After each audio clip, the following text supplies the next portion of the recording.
let's hop into our next battle, why don't we? First team leader of battle number 2 is the Tapu Bullies. Would you like to go over this team sheet for me? Yep, I will go over this and then I will let, since this was my battle, I will let you take over me or my team sheet while I Yeah. go handle some real quick. I've drawn it really quick. Crossbanner Brawlers versus Golden Dangos is week 15.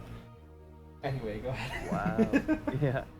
So with the OU Monza Ferrothorn and Hisuian Arcanine here, with Ferrothorn sitting at 0-1 and Arcanine sitting at 3-2, I was terrified of these two Mons coming into this. Mhm. Especially with that Ferrothorn being a direct counter to my Frog Penguin. You never know. And then, so with the UU Mons, with Nidoking being 2-2 and Hawlucha being 0-0. Haven't seen Hawlucha yet at all, which is surprising for how I think strong we've this seen Mon him. can be. I think we saw him last week. He just didn't get on the field because he got the win without him. I don't know. I don't remember. Yeah. But this Nidoking with its Earth power has been very strong. Yeah, and it's just general type coverage. Like Nidoking is really good with type coverage and just being just a strong attacker. Indeed. Yeah, and then dropping down to the Argumons with Porygon Z being 0-0, Incineroar 1-1, and Ninetales being 0-0. Oh boy, Ninetales hasn't even shown up.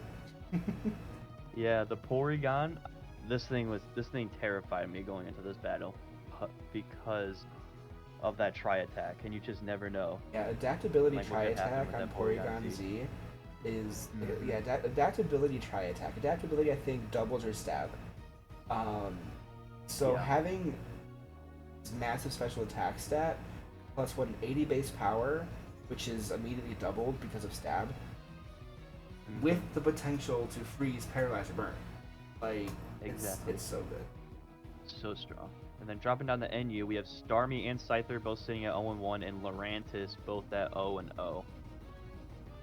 I wasn't really too worried about any of these three Mons coming into this battle. I know Starmie is a very strong Mon, and I was pretty worried about that against my Cinderace, but we'll see here. Dropping down the PU, we have Comfey sitting at 1-1, Pikachu at 2-1, the Electric Mouse putting in some work. Surprise, Pikachu has more knockouts than the Comfey. Exactly. The Kofigura sitting at 0-0, so is the Cherim sitting at 0-0. Yeah, again, like, I'm surprised the Comfey just hasn't been able to do much, but I think what happened is, like, people are just, like, after seeing what it did in the PCO last year, I think people are kind of preparing for it now and kind of expecting to see that Comfey show up and having, like, proper counters for it. Like, I think Comfey swept twice last year, and after that happened, people, like, especially me, but like people are kind of realizing what this Comfey can really do, and I called it the real bully of the Tapu Bullies, but it hasn't really been bullying too much, unfortunately. But I don't know, that might change soon. Yep. But you gotta respect the Comfey, absolutely. Really? That Comfey, Definitely. like if you're not prepared for it, I respected that Comfey. yeah, if you're not prepared for Comfey, it is going to destroy. Alright. I will let you digest my team while I go attend something real quick. Yeah, go ahead. Got you. The opponents of the Tapu Bullies is the Pallet Town Penguin, led by Beast Penguin, playing for the St. Jude's Children's Hospital, currently third at 2-0. Battle. Oh yeah, you like just missed it. You just missed it. And yes, Comfey is pretty scary. Yeah, this team at 2-0, looking to extend their lead, just like the Crossbanner Brawlers, trying to get that 3-0, be undefeated going into 4. But the Oyumons of this team, the Cinderace, surprisingly, Cinderace is only at 0-1, which again is crazy to me because Cinderace is just so strong, so fast, and with its Libero ability, can just do so much damage. From the Hydreigon at 0-0, Hydreigon has not shown up quite yet, so I kind of don't really know what this could do. Yeah, no, Jago, like literally every week I think every week so far, your Galissapod has been burned, and I feel so bad. Um, like, just Galissapod hasn't been able to do anything, but it happens. It happens. The UU Mons on this team, having the most usage of. I shouldn't really say that. One of the UU Mons being the leader of this team, being that Swampert, being that Frog Penguin, being just so strong, having just naturally high attack, which with naturally high defenses as well. The Gengar is at 1-1, being very speedy and just able to hit like a truck. Gengar really strong as well, or Gengar being a really strong mon. The RU mons of this team being the Gardevoir, the Swellow, and the Heracross. The Gardevoir and Swellow each having 2 knockouts, with the Gardevoir having fainted once to a curse, I think, happened. The That's NU exactly what happened. Yep. The NU mons being the Duraludon, the Heliolisk, and the Muck. I think we saw Heliolisk last week, but it didn't actually heal. And Duraludon has not made an appearance yet. Not yet. I don't think so. And the Pigmons of this team, Lapras, Archeops, Slaking, and Gourgeist. We saw Gourgeist. No, we didn't see Gourgeist. We saw Archeops, the Pokemon I'm talking about. Archeops doing so much last week, but it's so fast. It's a fast as heck, boy. It really is. It helped me sweep the last 3 months. Oh yeah. Yeah, this team, full disclosure, I battle you next week. I am panicking. Oh yeah. Yeah, for those of you that don't know, me and Frosty Vulpix will be battling next week, so you guys will be able to see that. Yeah, I am enjoying this. Let's see the starting lineups of these two teams. On the left side, we have the Tapu Bullies with the Ferrothorn, the Hisuian Arcanine, Nidoking, Comfey, and the Porygon Z Lurantis making their first appearance. I panic for every battle, the Pallet Penguins with Frog Penguin, the Swampert, with Gourgeist making his first appearance, Gengar, Swellow, Villar making his first appearance as well, and the Cinderace. I want to hear your thoughts. Like, what did you think when you saw the starting lineup? When I saw this starting lineup, I was terrified because immediately 3 mons that counter my Frog Penguin with the Ferrothorn with the type advantage, and the Comfey getting that Giga Drain as well. Not just Giga Drain, but priority Giga Drain. Exactly. So I was terrified for the famous Frog Penguin being able to survive this battle. But yeah, I had hopes up that my boy can lead me to a win here. Mm-hmm. I like they call him the famous Frog Penguin, but the Comfey is probably more famous than your Swampert right now. It really is. It really is. All right. Yeah. Seeing with like immediately, like you said, we have the 2 Grass type mons with 1 mon having a guaranteed Grass type move with the Giga Drain. But you do have a lot of resistance. Every Pokemon besides Swampert does resist Grass here, so yes. That's kind of something that you do have the counters for. Porygon Z, I'm terrified of this thing. Slap a Choice Scarf on it and it's broken. Really is. The Arcanine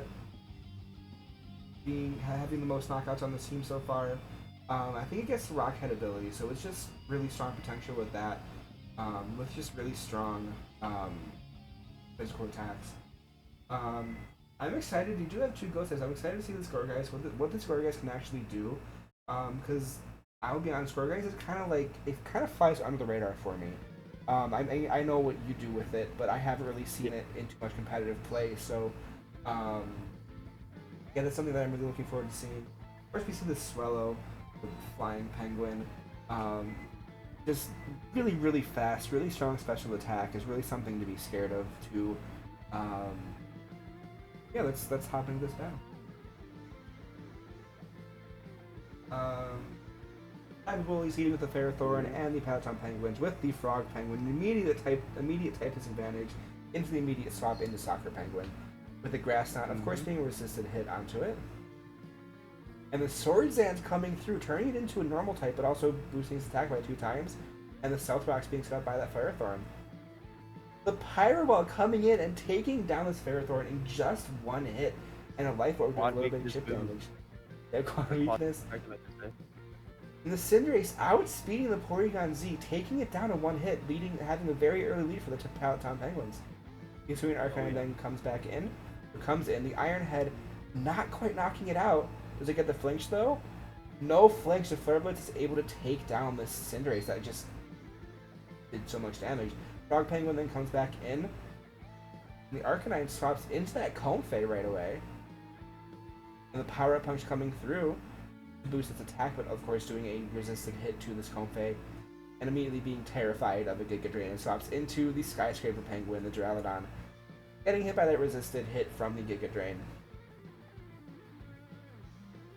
Comfey then swaps into the Hisuian Arcanine, with the Duraludon going for a heavy slam, able to just do the rest of the chip damage needed to take down this Arcanine.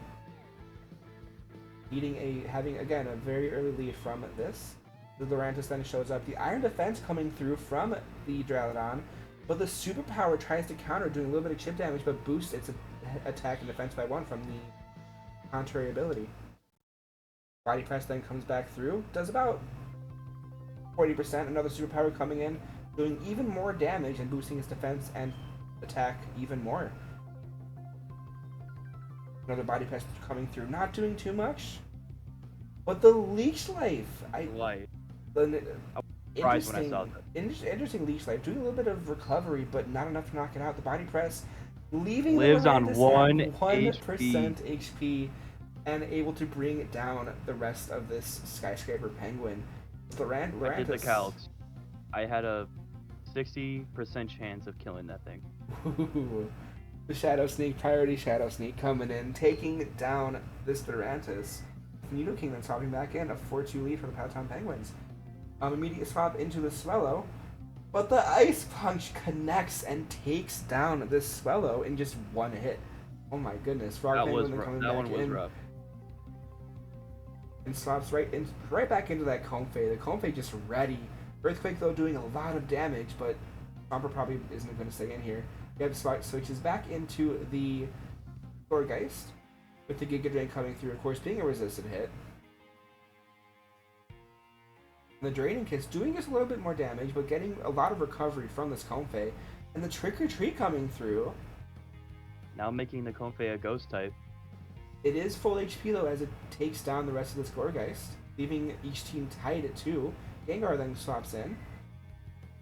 And the Shadow Ball outspeeds, does most of this Comfey's damage, but not too much. The Calm Mind coming through, though. Went for a Calm Mind. Draining Kiss not doing too much damage. It's not going to recover enough. The Shadow Ball. And it disables the Draining Kiss as well. The Shadow Ball coming through and taking down this Comfey, leaving just the Nidoking left to fare against these two Pokemon. And the Shadow Ball comes through, does a crit, and takes it down so low. And the Earthquake comes through to take down... hit with the crit right back to take down the Gengar. But the Life Orb is enough to knock out the Nidoking, with just the Swampert being left and the Pallet Town Penguins. The Frog Penguin being the lone survivor. The lone survivor of the Pallet Town Penguins, extending their lead to 3-0. We did talk... I was spectating that battle.